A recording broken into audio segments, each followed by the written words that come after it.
Ini seharusnya tidak mungkin terjadi. Dua dunia yang tidak punya alasan untuk bertemu, tapi seseorang di dalam Capcom memiliki ide gila. Dan yang lebih mengejutkan lagi, ada yang menyetujuinya. Ini adalah kisah bagaimana kerjasama paling tidak terduga dalam sejarah arcade terbentuk. Dari satu game beat'em up berlisensi Marvel pada tahun 1993 hingga lahirnya crossover yang mengubah genre fighting game selamanya pada tahun 1998. Dan di tengah perjalanan itu ada resistensi internal. Ada kolega yang berkata game ini merusak warisan Street Fighter, dan ada keputusan desain yang lahir bukan dari rencana matang, melainkan dari persaingan antar artis di studio.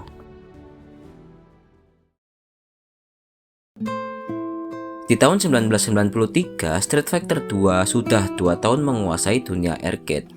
Capcom berada di puncak. Tidak ada developer lain yang bisa menyentuh reputasi mereka dalam genre fighting game 2D animasi paling halus, kontrol paling responsif, sistem paling dalam di balik permukaan yang tampak sederhana. Tapi puncak tidak pernah sepi. Di sebelah mereka, SNK sedang membangun kerajaan tersendiri lewat Fatal Fury, Art of Fighting, dan yang paling berbahaya, The King of Fighters. Sebuah seri yang menawarkan roster besar dengan karakter-karakter stylish yang membangun basis fans arcade yang sangat setia. Dan dari arah yang tidak terduga, Namco datang dengan Tekken, membawa fighting game ke dimensi ketiga. Tiba-tiba, genre yang selama ini dimiliki Capcom mulai terpecah. Ada jalur 2D klasik, ada jalur 3D yang sedang naik daun, dan pemain arcade yang harus memilih. Di tengah persaingan yang semakin keras itulah Capcom perlu sesuatu yang berbeda. Bukan hanya fighting game yang lebih bagus dari yang sudah ada, mereka butuh sesuatu yang tidak bisa ditiru siapapun. Sesuatu yang punya identitas yang terlalu besar untuk dikopi. Jawabannya datang bukan dari dalam industri game, tapi di rak-rak toko komik. Ini adalah The Punisher, game arcade Capcom yang rilis tahun 1993, beat'em up side-scrolling, genre yang sudah Capcom kuasai sejak Final Fight 4 tahun sebelumnya. Secara permainan tidak ada yang revolusioner di sini, tapi satu hal yang dilakukan game ini sangat penting. Ia membuktikan bahwa lisensi Marvel bisa hidup dari tangan Capcom, bahwa karakter komik Amerika bisa diterjemahkan ke dalam bahasa visual arcade Jepang tanpa kehilangan identitasnya. Capcom melihat sesuatu di sini, bukan hanya bahwa game ini berhasil secara komersial, tapi bahwa ada ruang yang belum pernah ada yang isi. Karakter Marvel dalam format fighting game. Bukan beat'em up, bukan action game, tapi fighting game. Genre saat itu yang sedang paling kompetitif dan paling menguntungkan di arcade di seluruh dunia. Dan karakter Marvel mana yang paling masuk akal untuk dijadikan fondasi? Tidak sulit menjawabnya di tahun 1993. X-Men sedang berada di puncak popularitas budaya pop. Seri animasi X-Men baru saja tayang di televisi Amerika.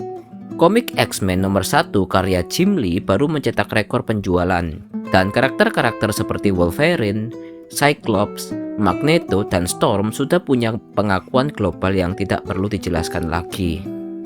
Yang paling penting secara desain, X-Men adalah roster fighting game yang sempurna sebelum gamenya bahkan ada. Setiap karakter punya kekuatan yang jelas, tampilan visual yang kuat, dan moveset yang hampir sudah mendesain genrenya sendiri. Wolverine cakar logam, Storm kontrol cuaca, Magneto manipulasi metal, Cyclops tembakan mata. Capcom tidak perlu menciptakan karakter, mereka tinggal menerjemahkannya. Tahun 1994, X-Men Children of the Atom. Lihat ukuran karakter-karakter ini. Ini bukan fighting game yang main-main soal prestasi. Capcom membawa filosofi yang sama yang membuat Final Fight berbeda dari semua beat'em up sebelumnya. Karakter harus besar, harus ekspresif, harus terasa berbobot di layar. Bandingkan dengan Street Fighter 2, kedua game ini menggunakan hardware yang berbeda generasi, tapi perbedaan yang paling mencolok bukan di teknologi, melainkan di filosofi desain. X-Men terasa lebih eksplosif, lebih sinematik, lebih seperti halaman komik yang hidup dan bergerak. Super move ini adalah elemen yang akan menjadi tanda tangan seri ini. Bukan sekedar serangan kuat, tapi momen sinematik di mana layar berubah. Efek memenuhi seluruh monitor dan pemain merasa seperti sedang menyaksikan panel komik yang paling dramatis menjadi kenyataan. Tapi ada sesuatu yang menarik tentang game ini yang tidak banyak orang tahu. Di Jepang, Children of the Atom tidak terlalu sukses. Pasar Jepang saat itu lebih familiar dengan Street Fighter dan King of Fighter. Karakter X-Men tidak punya akar budaya yang sama di sana. Yang membuat game ini hidup adalah pasar Amerika Utara, di mana X-Men adalah nama besar dan kabinet arcade-nya selalu antri. Pelajaran pertama yang Capcom ambil dari sini, game Marvel mereka adalah produk yang berbicara paling keras di Amerika, dan itu sangat akan mempengaruhi keputusan-keputusan berikutnya. Sekarang bukan hanya X-Men, Capcom memperluas roster ke karakter Marvel yang lebih luas. Spider-Man, Hulk, Captain America, Iron Man, dan yang paling menarik adalah Thanos sebagai bos terakhir dengan Infinity Gauntlet sebagai tema cerita. Game ini memperkenalkan Infinity Jump System, sebuah mekanik di mana pemain bisa mengaktifkan batu-batu Infinity untuk mendapat buff sementara dalam pertarungan. Ini adalah langkah awal Capcom bereksperimen dengan sistem yang lebih dari sekedar pukulan dan tendangan. Mereka mulai memasukkan elemen lore komik langsung ke dalam mekanik gameplay. Tapi yang lebih penting dari sistem permainannya adalah apa yang dibuktikan game ini secara komersial, bahwa pasar untuk fighting game berlisensi Marvel nyata dan bisa dipertahankan. Children of the Atom bukan hanya keberuntungan satu kali, ada audiens yang menunggu lebih dari ini. Dan di dalam Capcom, seseorang mulai berpikir, bagaimana kalau kita ambil karakter Marvel ini dan kita benturkan dengan karakter Capcom sendiri? Ini adalah artikel yang terbit pada tahun 2024. Dan headline-nya mengungkapkan sesuatu yang tidak banyak diketahui tentang seri ini. Tidak semua orang di Capcom senang dengan ide crossover ini. Atsushi Tomita adalah planner utama X-Men vs Street Fighter. Dan dalam wawancara yang akhirnya terungkap puluhan tahun kemudian, ia mengakui sesuatu yang mengejutkan. Ada kolega-koleganya di Capcom yang berharap game crossover ini diam-diam menghilang. Kata-kata mereka sendiri, mereka berharap game ini pergi tanpa ada yang sadar karena dianggap merusak karakter Street Fighter. Biarkan itu meresap sejenak. Game yang akhirnya menjadi salah satu seri fighting paling dicintai sepanjang masa, hampir tidak pernah dibuat karena sebagian tim pembuatnya sendiri tidak percaya itu ide yang bagus. Ini masuk akal kalau kita memahami konteksnya. Street Fighter bukan sekedar game di Capcom, ia adalah mahkota, identitas perusahaan. Menaruh Ryu dan Chun-Li bersebelahan dengan Wolverine dan Magneto terasa bagi sebagian orang di dalam seperti menurunkan martabat sesuatu yang sudah mereka bangun dengan susah payah selama bertahun-tahun. Tapi angka dari Children of the Atom dan Marvel Superheroes berbicara lebih keras dari kekhawatiran internal manapun. Dan Tomita bersama general produser Noritaka Funamizu mendorong proyek itu maju. Hasilnya akan mengejutkan bahkan mereka yang paling skeptis. Untuk pertama kalinya dalam sejarah, dua universe ini ada dalam satu layar yang sama. Dan di balik game ini, tim dipimpin oleh Atsushi Tomita sebagai planner, dengan Akiman menangani desain karakter dan Noritaka Funamizu sebagai general producer. Dan dalam wawancaranya, Tomita mengungkapkan sebuah detail yang menarik tentang nama game ini. Awalnya, proyek ini hampir diberi nama X-Men 2, sequel langsung Children of the Atom. Karakter Street Fighter dimasukkan belakangan, dan ketika mereka masuk, nama gamenya berubah mengikuti logika crossover yang baru. X-Men vs Street Fighter. Bukan rencana dari awal, tapi hasilnya jauh lebih besar dari yang direncanakan. Tapi perubahan terbesar bukan di nama atau roster. Perubahan terbesar ada di sistem permainan tag team. Untuk pertama kalinya di seri ini, pemain bisa memilih dua karakter dan berganti di antara keduanya dalam pertarungan. Satu karakter dipanggil masuk, satu diistirahatkan. Dan transisi itu bisa terjadi di tengah combo, di tengah serangan, bahkan di saat yang paling tidak terduga. Ini bukan hanya perubahan mekanik, ini perubahan filosofi. Fighting game tidak lagi tentang satu karakter terbalik yang kamu kuasai. Ia tentang sinergi antara dua karakter, bagaimana kekuatan satu menutupi kelemahan yang lain. Dan ada satu lagi detail dari Tomita yang luar biasa. Shinku Hadoken milik Ryu di game ini bukan tembakan bola api seperti di Street Fighter biasa, melainkan sebuah beam raksasa yang memenuhi layar. Kenapa? Bukan karena ada rencana desain yang matang, tapi karena para artis efek di tim saling bersaing satu sama lain. Satu orang membuat efek, yang lain ingin membuat yang lebih besar. Yang ketiga ingin mengalahkan yang keduanya. Sampai akhirnya yang keluar adalah BIM yang begitu besar sampai tidak ada yang berani membuat yang lebih besar lagi. Eskalasi yang tidak direncanakan, yang menjadi salah satu visual paling ikonik dalam seri ini. Respon dari location test begitu luar biasa sampai Tomita mengakui bahwa permintaan untuk sequel datang bahkan sebelum game selesai dibuat. Mereka belum selesai mengerjakan game ini, tapi operator arcade sudah meminta lanjutannya. Bagi mereka yang di dalam Capcom masih ragu, angka dari location test menutupi perdebatan itu selamanya.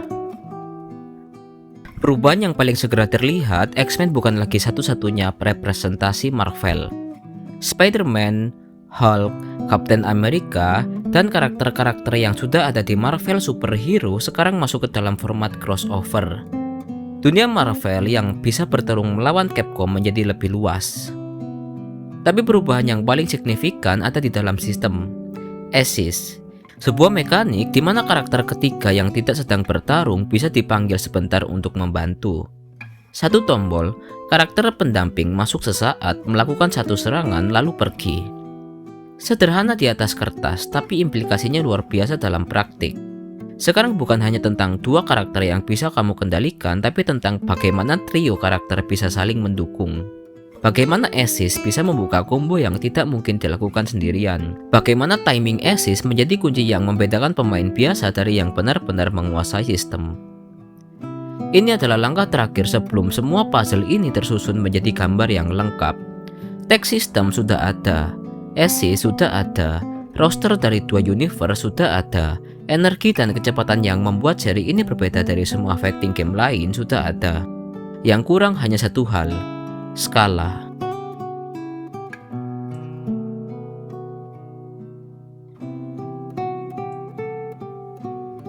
Lihat roster ini, bukan hanya Street Fighter, Mega Man dari seri platformer Capcom, Morrigan dan Darkstalkers, Streeter Hiryu, War Machine, Venom, karakter-karakter dari universe Capcom yang jauh lebih luas dari sebelumnya.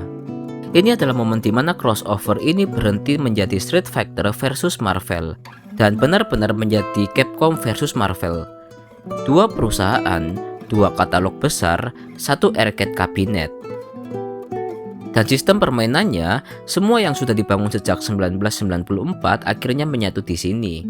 Tech system, assist, super move yang memenuhi layar, tempo yang begitu cepat sampai pertarungan terasa seperti ledakan yang terkendali, sesuatu yang tidak mungkin ada di fighting game manapun sebelumnya. Satu hal yang berubah dari Marvel Superheroes versus Street Fighter di sini, pemain bisa memilih assist karakter mereka secara bebas.